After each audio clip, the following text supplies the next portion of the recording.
لو سجنوا جسمك يا محارب أو غطوا منك العيون تبقى الحر. So, Alhamdulillah, some time back, we went through the life of Abu Bakr radiallahu an, and thereafter we went through the life of Umar radiallahu an, and one of the other ulama, I'm sure, went through the life of Uthman ibn Affan radiallahu an. And now we come to the fourth of the four Khulafa al-Rashideen, Ali ibn Abi Talib radiallahu an. Now, just to create a context in terms of his Khilafah before we talk about his early life.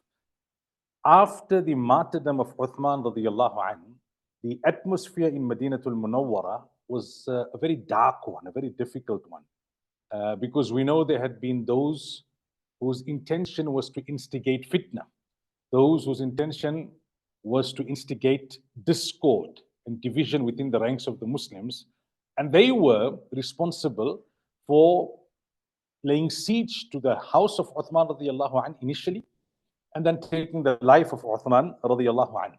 Ali radiallahu anh had no part in this.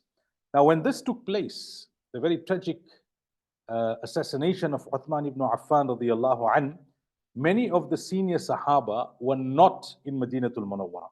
It was at the time of Hajj, so some of them were in Makkatul Mukarramah to fulfill the obligation of Hajj, and others were in other parts of the Muslim world at that particular time. So these anarchists, the foreigners to Madinatul Munawwara, they came from Egypt, from Kufa, from Basra, and after the assassination of Uthman radiallahu anh, they were now pretty much in control of affairs at Madinatul Munawwara. The position of Khilafat remained empty for about 3 days after the martyrdom of Uthman radiallahu anh. One of the leaders of the anarchists, he was leading the Salah in Masjid al-Nabawi sallallahu alayhi wasallam. Now, the anarchist then presented the name of Ali radiallahu anh, that he should be the next Khalifa. And he rejected, perhaps because it came from their quarters and he knew that their intentions were evil.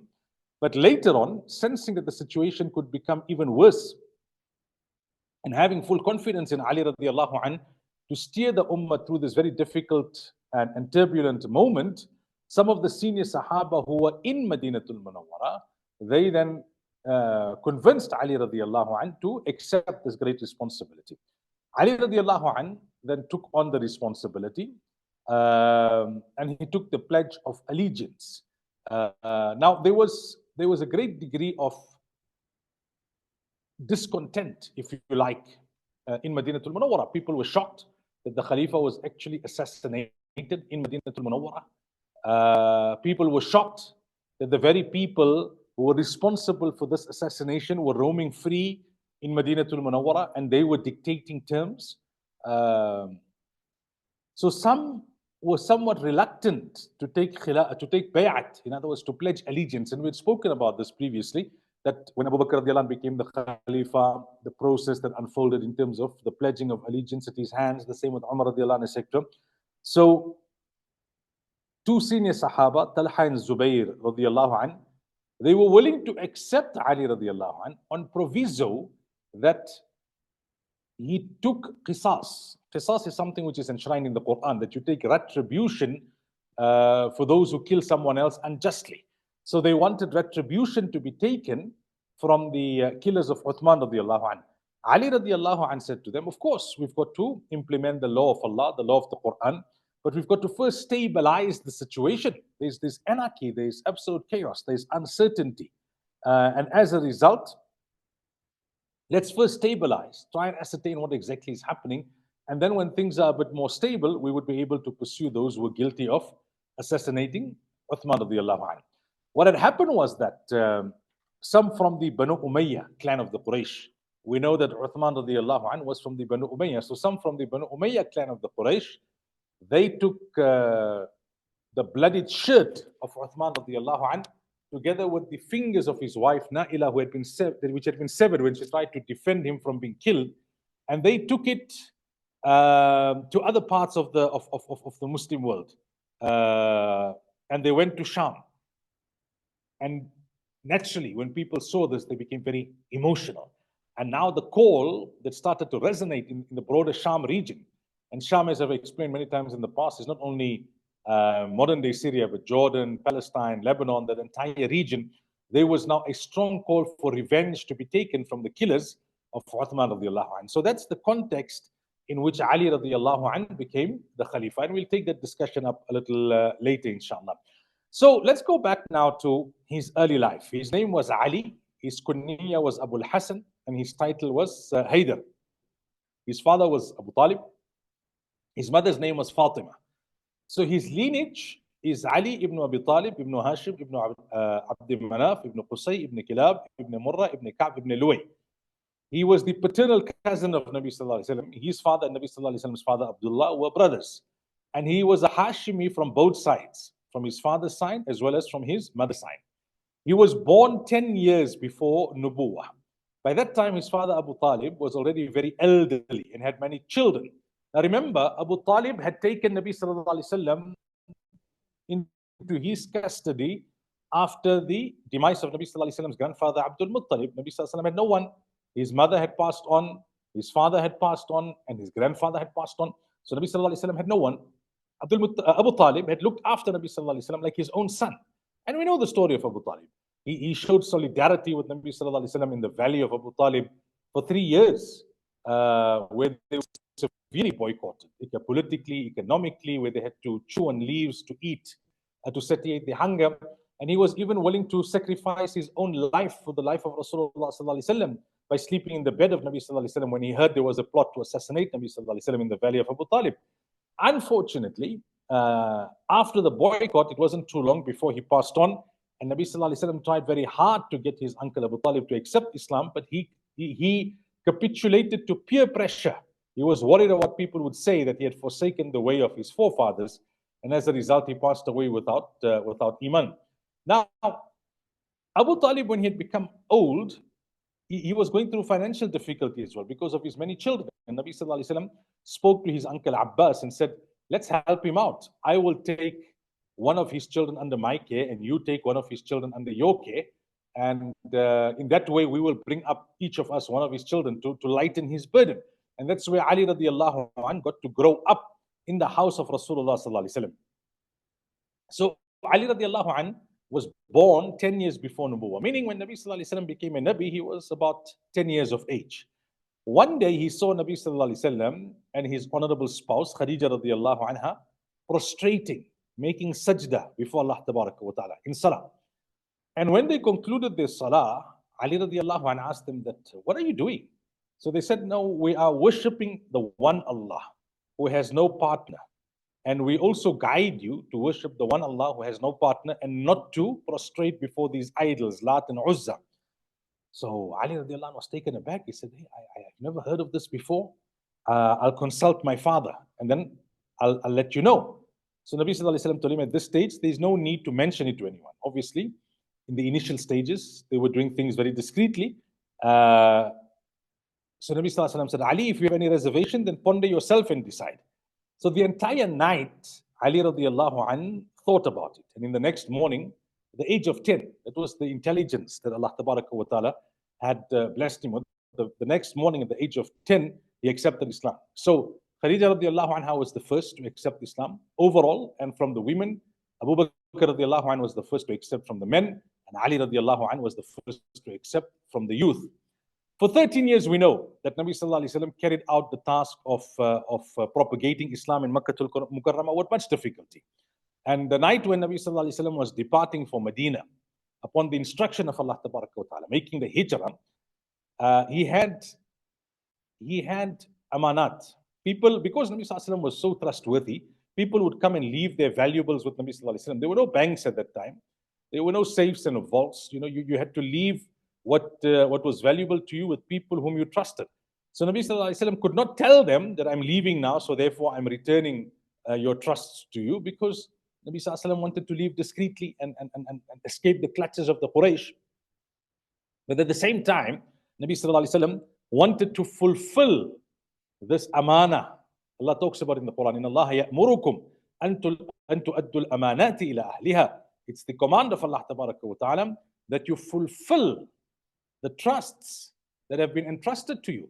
So Nabi sallallahu alaihi wasallam took his own cousin, Ali radiallahu anh, and left him to sleep in his bed that night. The Meccans had engulfed the house of Nabi sallallahu alaihi wasallam. The Nabi of Allah came out and he took some dust and he threw it in their direction. And he read, فَأَغْشَيْنَاهُمْ فَهُمْ لَا يُبْصِرُونَ from Surah Yasin. This blinded them. They did not see Nabi sallallahu alaihi wasallam leave. In the morning, they started to wonder, but what happened? Our intelligence informed us that he was to make hijrah at night, and we've camped outside his house the entire night. There's no way he could have escaped.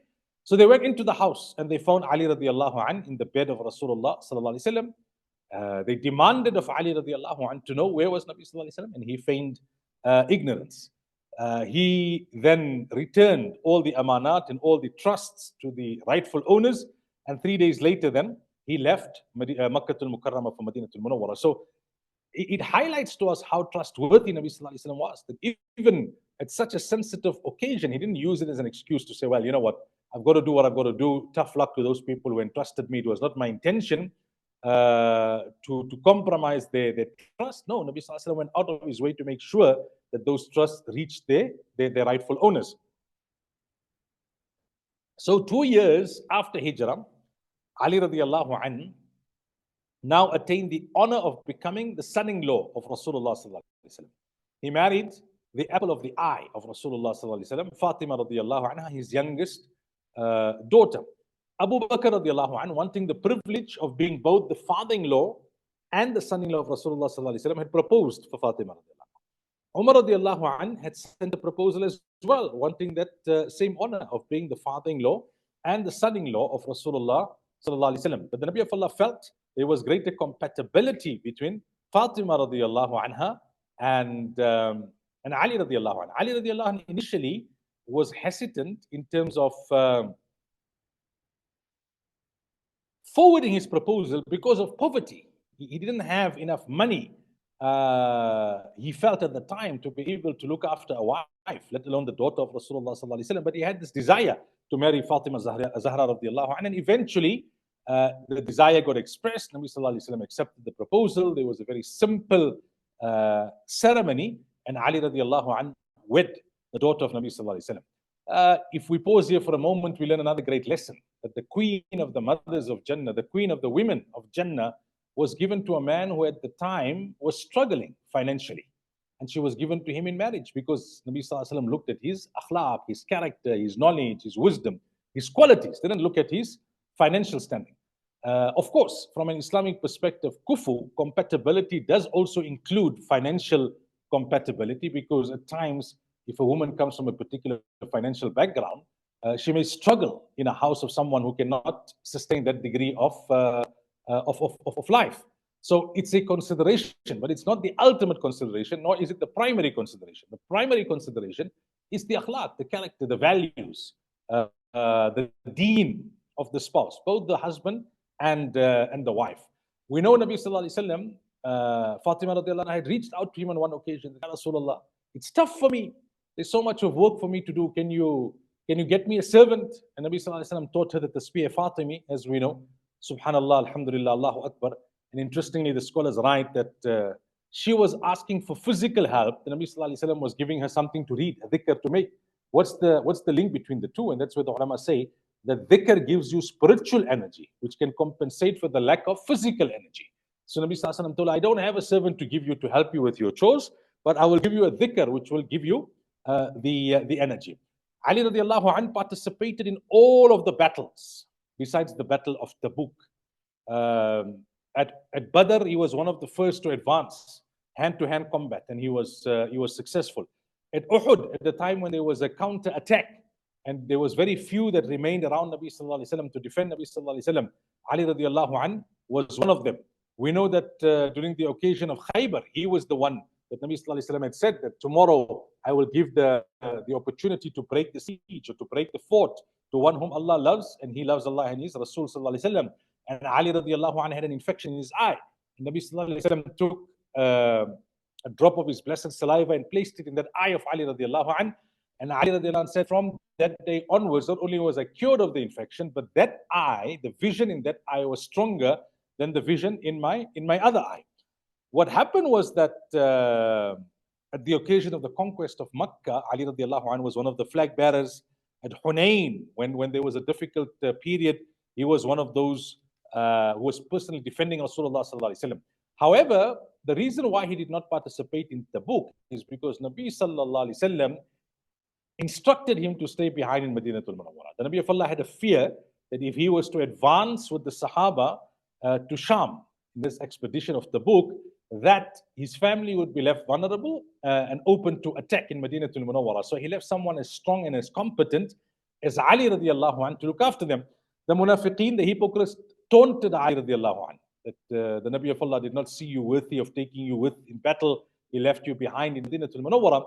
But Nabi sallallahu alaihi wasallam appeased Ali radiallahu anhu by saying, "Oh Ali, does it not please you that according to me, your status is like that of Harun and Musa?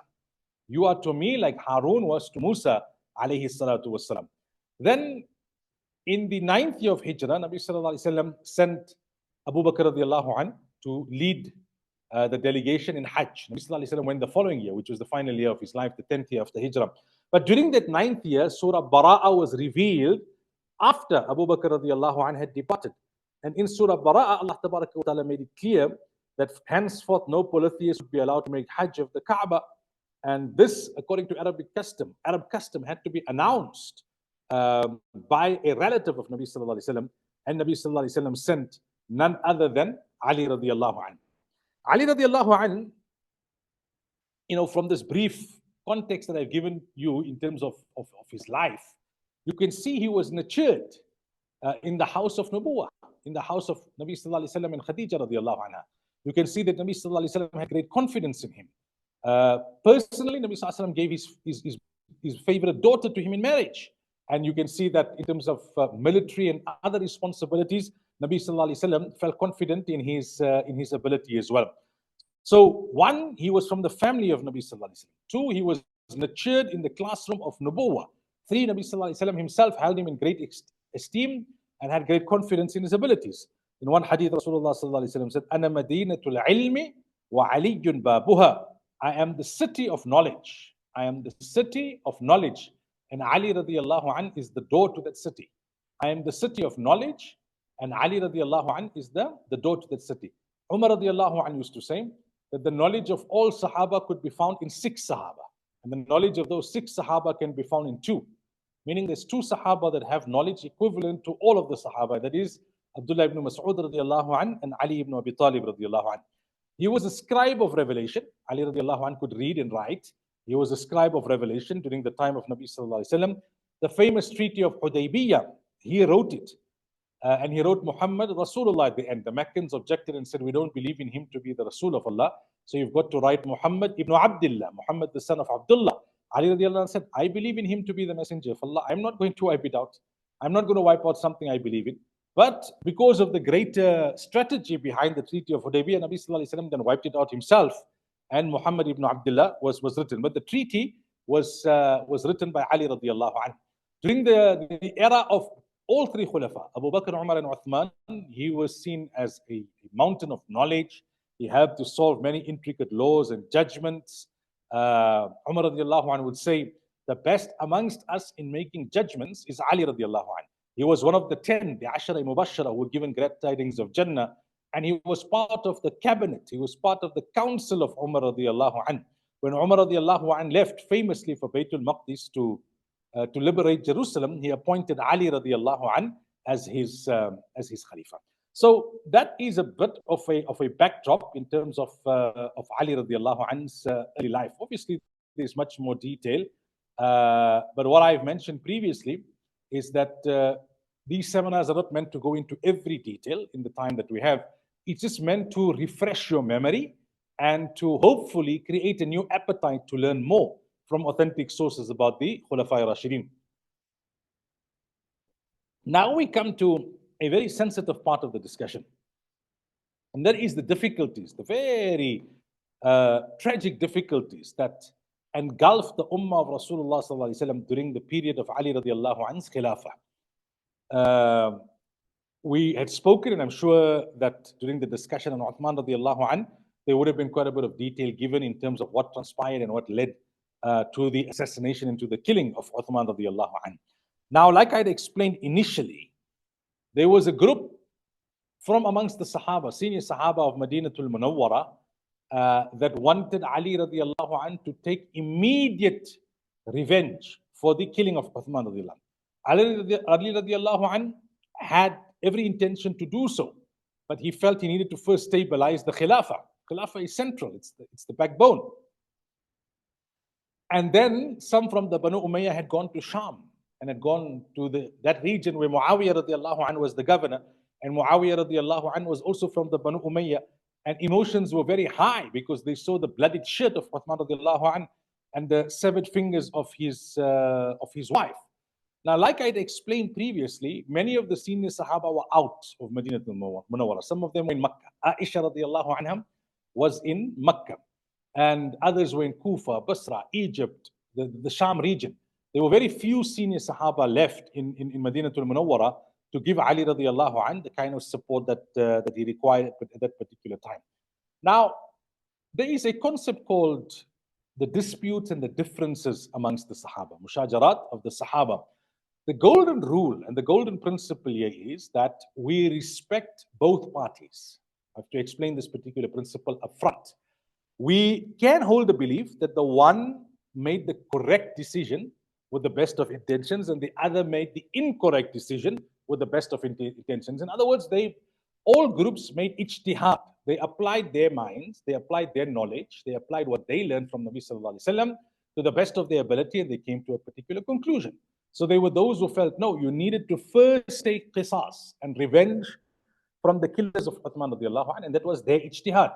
Then there were those who of the opinion, Ali radiallahu anh in particular, that no, you first stabilize the khilafah, and after that you take retribution when things are more stable. Otherwise, you could actually provoke more chaos. The scholars in hindsight say that Ali radiallahu anh in all likelihood was his opinion was more correct, not to say that the other opinion was incorrect. And that is how we talk with reverence about Sahaba. Their disputes was between them. They have already got a guarantee in the Quran where Allah says, radiyallahu anhum wa radu an. Allah is pleased with them and they are pleased with Allah tabaraka wa ta'ala. So we cannot come centuries later and generations later and now try and pass judgment as to who was right and who was wrong. That's one thing. The other is to go one step further and to now denigrate any one of the groups of Sahaba. That's a very, very dangerous thing to do. Because throughout the ages, the belief was this, as-sahabatu kulluhum adul, that all of the Sahaba are just. That's a fundamental principle. A Sahabi is a person who in the state of Iman saw Nabi sallallahu alaihi wasallam and passed away in the state of Iman. As-sahabatu kulluhum adul. So, yes, of course, amongst the Sahaba, there were differences in rank. The highest was Abu Bakr, then Umar, then Uthman, then Ali, then the remainder of the Ashara Mubashara, etc. So we will never equate, for example, Muawiyah radiallahu anh to Ali radiallahu anh in terms of virtue or in terms of rank. But at the same time, we would not denigrate and we would not badmouth Muawiyah radiallahu anh because he was a Sahabi. And yes, he accepted Islam in the latter stages, but he was a Sahabi nonetheless. Nabi sallallahu alaihi wasallam had made him also a scribe of revelation.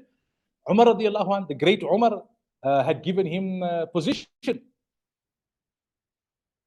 So we discuss these things, but with respect and reverence. And in the end, the details are not of great significance.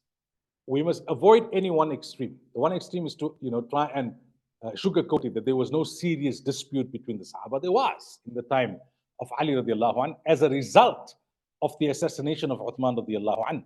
Now, it's not like the world that we live in today, where communication is so easy, and that things are recorded in audio, video format, and you can easily try and discern fact from fiction, speculation from that which is authentic.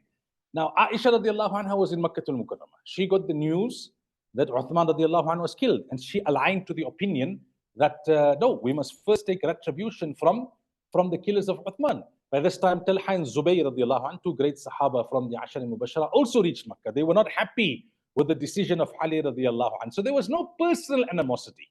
They said, Ali, if you take retribution first, we will support your Khilafah. Ali radiallahu anhu said, that's not the strategic thing to do now. You first strengthen the Khilafah, because Ali radiallahu anhu caught up that the anarchists, those who had orchestrated the killing of Uthman, had infiltrated. They were part of his group. They were part of those who put him up for the Khilafah. They were in Medina. He wanted to ascertain what's what and who's who before he could, make the moves that was necessary to make. Now, in this you had, I'm just trying to paint an overall picture so that understanding is important rather than going too much into the depths of the details and then you lose the understanding of the core issues. So from Makkah after Hajj, Aisha radiallahu anha decides to march towards Basra. And as she marches on, there's a bigger group of people that join her. In Sham, Muawiyah radiallahu anhu is rallying people to say, no, we've got to take retribution. If Ali is not doing it, then we have to do it. We have to implement the command of Allah tabaraka wa ta'ala. Ali radiallahu anhu, in the meanwhile, is trying to get them to all pledge allegiance to him on the promise that once things stabilize, I will take retribution. But the anarchist knew that if Ali radiallahu anhu got the support of everyone, and they allowed him to stabilize the Khilafah and then take retribution, that they would all be caught out and they would all lose their lives because they were responsible for the killing of Uthman radiallahu anhu. So they had infiltrated. Abdullah bin Sabah was the chief amongst them, and he had his agents, and they'd infiltrated on all fronts, and they continued to stoke misinformation, disinformation, propaganda to keep the dispute alive. Aisha radiallahu anha reached Basra. The governor appointed by Ali radiallahu anhu, there were some skirmishes. They tried to come to an understanding. And as soon as they were close to an understanding, that's when the anarchists stoked the fire on both sides, which then led to a battle. After which Ali radiallahu anhu reached them. And great discussions took place between Ali radiallahu anhu and Aisha radiallahu anha and Talha and Zubair. And they came to an understanding that, okay, we've got to find some middle ground here for the sake of the ummah. And just as things were about to be finalized, again, the anarchists realized that we can't afford peace. If peace prevails here, we are going to be exposed. So at night, Abdullah bin Sabah and his group attacked from the side of Ali radiallahu anhu. Without the permission, without the knowledge of Ali radiallahu anhu, they attacked the army of Aisha radiallahu anhu. And this is known as the Battle of Jamal. And naturally, they woke up totally taken aback, thinking that Ali radiallahu anhu had caught them unawares. And a battle was fought, and many lives were lost, but eventually sanity prevailed. And Aisha radiallahu anha was not harmed. Ali radiallahu anhu went out of his way to ensure that. And a peace deal was struck, and Aisha radiallahu anha was returned home to Madinatul Munawwara with full dignity. No one wanted to see the noble consort of Rasulullah sallallahu alaihi wasallam being harmed in any way whatsoever, not even Ali radiallahu anhu. It's a tragic. Thereafter, there was now the issue of Muawiyah radiallahu anhu. And Ali radiallahu anhu now came with his army, and Muawiyah radiallahu anhu had his army, and there was no appetite on either side to fight. These were Sahaba who had great love and great respect for each other. And there were attempts, both parties sending delegations. Again, I must emphasize, it's not like today you can pick up the phone, or you can do a video call, or you can do a Zoom meeting. They had to send delegations from each side. But the infiltrators became part of either or both the delegations. And whenever they were any close to coming to some sort of a common understanding, they would scupper. They would be inflammatory in their approach. They would be derogatory to the opposite side, and things would fall away. Like this, a few months passed before Ali radiallahu anhu felt that we need to now have a conclusion to this thing. You cannot have a Khalifa who doesn't have the support of certain areas of the Muslim world. He carried on saying that accept me as the Khalifa, you have no issue with that, and we'll deal with them afterwards. They said, we have no issue in accepting you as a Khalifa, but deal with the qisas of Uthman first. And some said, deal with the qisas of Uthman. Then after that, let the people decide who they want as a Khalifa. So a lot of misinformation by this stage infiltrated. And this, unfortunately, then led to the Battle of Siffin. So after the Battle of Jamal, Ali radiallahu anhu had reminded Zubair radiallahu anhu that on one occasion, Nabi sallallahu alaihi wasallam had told him that Zubair, there will come a time when you would find yourself on the opposite side of Ali radiallahu anh, but he would be more correct and you would be less correct. So when Zubair radiallahu anh was reminded of this, he left. He realized that he had made an error. And one of the supporters of Ali radiallahu anh killed him. And Ali radiallahu anh was very upset that why did you kill him if he left? Talha radiallahu anh lost his life in the battle of Jamal, and Ali radiallahu anh was very sad, and he said this was the man whose arm became paralyzed in defending Rasulullah sallallahu alaihi wasallam. Now in Siffin, when the battle ensued, after a while, Ali radiallahu anh's army was on a stronger footing. Muawiyah radiallahu anh's army called out that let's make peace. Muslims are dying on both sides. A lot of the Sahaba, like Abdullah ibn Umar, etc., decided to stay totally out of it. They said, we will not unsheath our sword against fellow Muslims. We know that those on either side who did unsheath their swords was because they felt that that was a principal issue that needed to be dealt with. And after dialogue had failed because of the anarchists and the instigators, they saw no other option because each party was not willing to back down from its principal position. But eventually, after the Battle of Siffin, things calmed down and both parties agreed that they would have arbitrators who would meet after a few months and come to some sort of a conclusion. Now, Ali radiallahu anhu, and subhanAllah, how he was tested from the day he took the responsibility of the Khilafat. Now within his own group, there was another group that rose in rebellion, and they are then historically known as the Khawarij. Very pious on the apparent. You would see the marks of salah on their forehead, but they were deficient in their understanding. They so told Ali radiallahu anhu, no, if you are correct as the Khalifa, then you are wrong to accept a ceasefire, as we would call it with Muawiyah radiallahu anhu. So you've got to renege on that ceasefire. Otherwise, we're going to kill you because we want the law of Allah to reign supreme. So Ali radiallahu anhu had to quell them. Then after that, when the arbitration took place, the arbitration concluded in such a way between Amr bin As radiallahu anhu on behalf of Muawiyah radiallahu anhu and Abu Musa Ash'ari radiallahu anhu on behalf of Ali radiallahu anhu. It concluded in such a way that both Ali and Muawiyah radiallahu anhu would be asked to step down from the Khilafat and someone else would be asked to take on the Khilafat. And this was something which was not agreeable to both parties.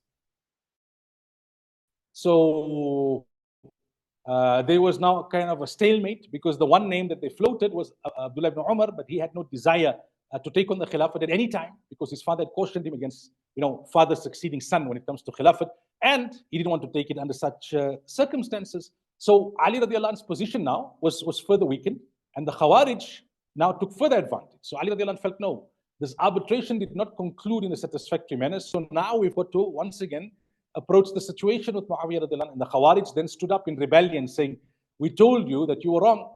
Now the Khawarij had piety, but they transgressed the limits of Allah Tabaraka wa Ta'ala. And that wiped out their piety. And we see the similar kind of ideology, unfortunately, in some parts of the Muslim world today, where people who are very pious, but are very radical in their approach towards fellow Muslims, and they misunderstand the deen and they misrepresent the deen. So Ali radiallahu anhu now could not do anything about the situation of Muawiyah radiallahu anhu. He had to once again deal with the Khawarij. And by the time he dealt with the Khawarij, those in his army from Basra were now battle weary. They were not interested in doing anything further. And eventually, Muawiyah radiallahu anhu and Ali radiallahu anhu reached a compromise that each will just rule the areas that they were already ruling. By this time, Muawiyah radiallahu anhu had taken over Madinatul Munawwara and he had taken over Makkatul Mukarramah as well. So, what happened thereafter was that they were three from the Kharijis that met in Makkatul Mukarramah.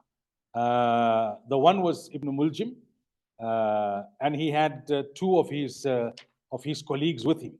And they decided that no, what they're going to do now is that they felt all were wrong. Muawiyah radiallahu anhu was wrong, Amr bin As radiallahu anhu was wrong, and Ali radiallahu anhu was wrong, and all three of them need to be killed.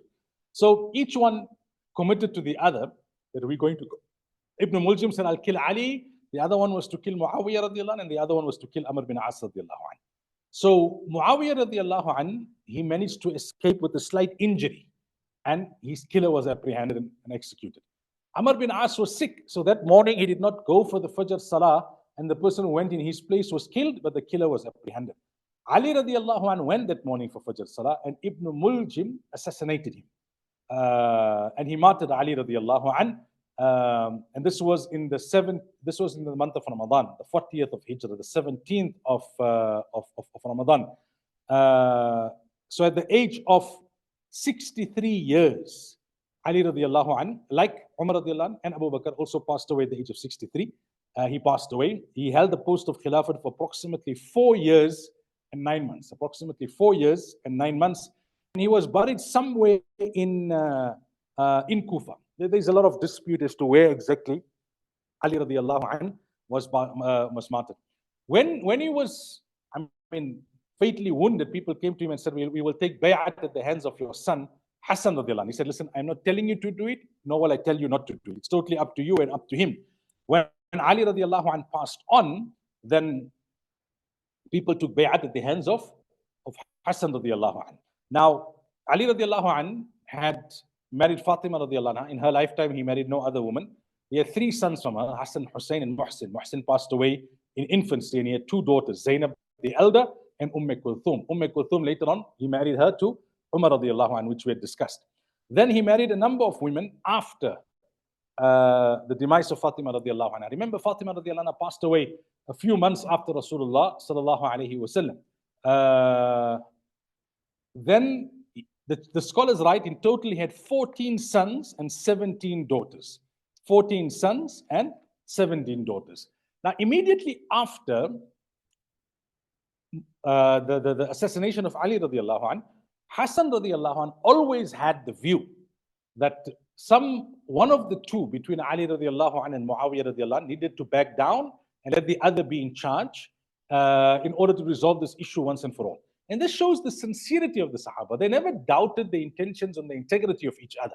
They just had a principled position, which unfortunately was exploited by those who had intentions of chaos and anarchy. And as a result of that, what happened. It's known in the wisdom of Allah why it needed to happen. And like again, I'm emphasizing, it's not for us to speak bad about any one of the two groups or any of the individuals on either side. It's a regrettable episode that transpired. It transpired. You can't negate it. You can't ignore it altogether. But we believe that all of the Sahaba were just, and Allah is happy with all of them. And there's no real academic need as well to go too deep into who was right and who was wrong. It's about learning the lessons from what transpired. So not too long after Hassan radiallahu anhu took over the Khilafat, some say approximately within 6 months, he handed over the entire Muslim world to the control of Muawiyah radiallahu anhu, who then ruled it for another 20 years in a very competent and efficient manner. And Nabi sallallahu alaihi wasallam had predicted this. He said, "Inna ibni hada, the son of mine," meaning my grandson, Sayyid. He's a Sayyid. And it is hoped that Allah will make him a means of peace and reconciliation between two large groups of Muslims. So after many years of infighting and bloodshed, there was now consensus and unity among the Muslims. There was one Amir, there was one Khalifa. Hassan radiallahu anhu and his family went back to Madinatul Munawwara, and he lived out the rest of his life there. There was another tragedy that was to unfold upon the demise of Muawiyah radiallahu anhu 20 years later, which is known as Karbala, a very painful moment in the history of Islam. Now that brought to a close the 40 years of the Khulafa Rashideen. And maybe I should conclude by explaining this particular point. Nabi sallallahu alaihi wasallam had explained that the Khulafa Rashideen will be for 40 years after the demise of Nabi sallallahu alaihi wasallam. So if you look at the 2 years and a bit of Abu Bakr, then the 10 years of Umar, then the 12 years of Uthman, and after that the 4 years and a bit, and then the few months of Hassan radiallahu anhu. That 30 years came to an end with Hassan radiallahu anhu. Now some misinterpret this. They tend to think it means that Muawiyah radiallahu anhu was not rightly guided. No, Muawiyah radiallahu anhu is accepted by mainstream Muslims as a Sahabi and a very competent and efficient, honest and well-intended Sahabi. However, it just means that golden era had come to an end with Hassan radiallahu anhu. The golden era which Nabi sallallahu alaihi wasallam spoke about. It did not mean that whoever was to come after that would by default now be corrupt or by default would be inappropriate, because later on you had Umar bin Abdul Aziz rahmatullah alayhi, was also a great leader.